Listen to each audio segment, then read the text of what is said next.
Hello दोस्तों, welcome back to our channel corporate Kahani. दोस्तों, मैं आज बात कर रहा हूँ एक्सेंचर के बारे में। एक्सेंचर ने इधर से काफ़ी शॉकिंग चीज़ें की हैं। तो उसके बारे में मेरा काफ़ी मुझे डीएम्स आ रहे थे। तो मुझे पूछ रहे थे लोग कि मेरा होगा या नहीं होगा, मेरा ऑफर लेटर आएगा नहीं आएगा। तो मैंने सोचा इस पर एक अपडेट वीडियो बना दूं। उसके साथ साथ गाइज कई लोगों के ऑफर रिजेक्ट भी कर दिए हैं एक्सेंचर ने। तो होता ये है गाइज, एक बंदे का मुझे मैसेज आया जिसका उसको ऑफर आ गया था, सारी चीज़ें उसका हो गया था एज ए एप्लीकेशन डेवलपर, और उसको वर्कडे का मेल भी आ गया था कि आप वर्कडे पे अपनी सारी डिटेल्स फिल कीजिए। फिर अचानक से उसको एक मेल आता है कि आपको नहीं लिया गया है। ठीक है। उसके बाद एक बंदी का, लड़की का, उसके उसके बारे में उसने बताया, उसकी फ्रेंड ही है। उसको बार बार मेल आ रहा है, जबकि वो उसने लिख दिया है कि मुझे ज्वाइन नहीं करना है फिर भी। तो यहाँ पर जिसको ज्वाइन करना है उसको ये लोग ऑन बोर्ड नहीं कर रहे हैं, जिसको नहीं करना है उसको बार बार मेल कर रहे हैं। और कई लोगों को ऑफर दे के भी उसको ऑन बोर्ड नहीं कर रहे हैं। ये तो एक्सेंचर कर रही है। इसके अलावा गाइज उन लोगों के लिए अपडेट जो लोग मई से वेट कर रहे हैं ऑफर लेटर का। तो मैं उनको बोल दूं कि आपका, मुझे नहीं लगता अब कुछ आएगा, क्योंकि सितंबर तक के जो लोग हैं, सितंबर तक जिनकी हायरिंग हुई थी, उन लोगों को ऑफर लेटर्स आने लगे हैं और कई लोगों को रिजेक्शन लेटर्स भी, मेल्स भी आ रहे हैं। तो ओवरऑल समझ लीजिए कि ये जो इनका सिस्टम है काफ़ी खराब चल रहा है या चरमरा गया है। तो काफ़ी लोग जो ऑफर लेटर रिजेक्ट कर रहे हैं, उनको बार बार ये लोग मेल कर रहे हैं कि भाई ऑफर लेटर ले लो और ऑनबोर्डिंग कर लो। और जो लोग आना चाह रहे हैं उनको नहीं ले रहे हैं।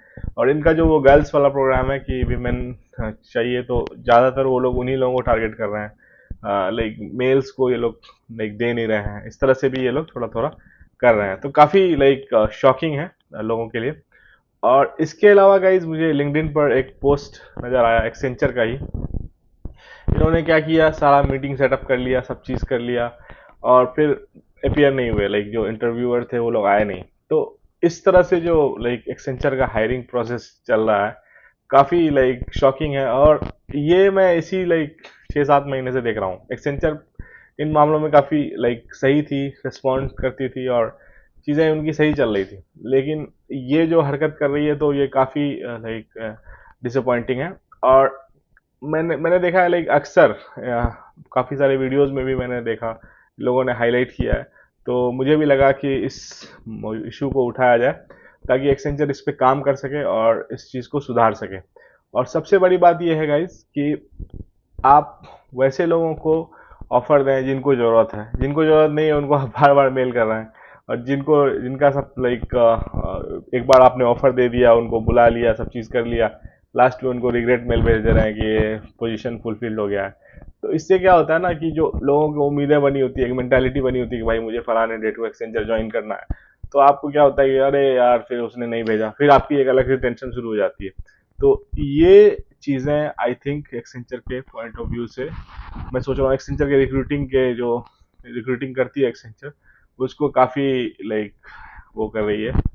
और ये सही नहीं है बिल्कुल। और ये छोटी मोटी कंपनीज करती है तो लोग मान लेता है, लेकिन एक्सेंचर जैसी बड़ी एमएनसीज अगर ऐसा कर रही है तो ये काफ़ी शॉकिंग है। और इसके अलावा गाइज, जो इंटरव्यू वाला जो चीज़ है, कि काफ़ी इंटरव्यूअर बुला ले रहे हैं कैंडिडेट्स को, एक्सपीरियंस कैंडिडेट्स को, इवन फ्रेशर्स की बात नहीं कर रहा हूँ, एक्सपीरियंस को भी। और उनको फिर आप इंटरव्यू के टाइम में गायब हो जा रहे हैं, उनको इंटरव्यू नहीं ले रहे हैं उनका। तो किसी भी आदमी का टाइम इंपॉर्टेंट है, खास के जो आईटी प्रोफेशनल, उनका टाइम तो बहुत ज़्यादा ही इंपॉर्टेंट है। क्योंकि वो एक ऐसे फेज में है कि वो ट्रांजिशन करना चाहता है, तो वो एफर्ट मार रहा है। और आप क्या कर रहे हैं, उसको इंटरव्यू नहीं ले रहे हैं। ये चीज़ें कैपजेमिनी में भी मैंने लिंक्डइन पर कई बार देखी है, और एक्सेंचर ने भी किया है। तो इसके पीछे कुछ लोग बताते हैं कि घोस्ट हायरिंग टाइप की चीज़ हो रही है आजकल, कि जिसमें डाल देते हैं कि भाई हमारे पास इतनी पोजीशंस ओपन है, आ जाओ। उनके उसके बाद फिर वो क्या करते हैं, जो एचआर होता है वो इंटरनली भी चेक कर रहा होता है कि अरे ऐसा कैंडिडेट है कि नहीं मेरे पास, तो इंटरनली भी उठा लेते हैं कई लोगों को।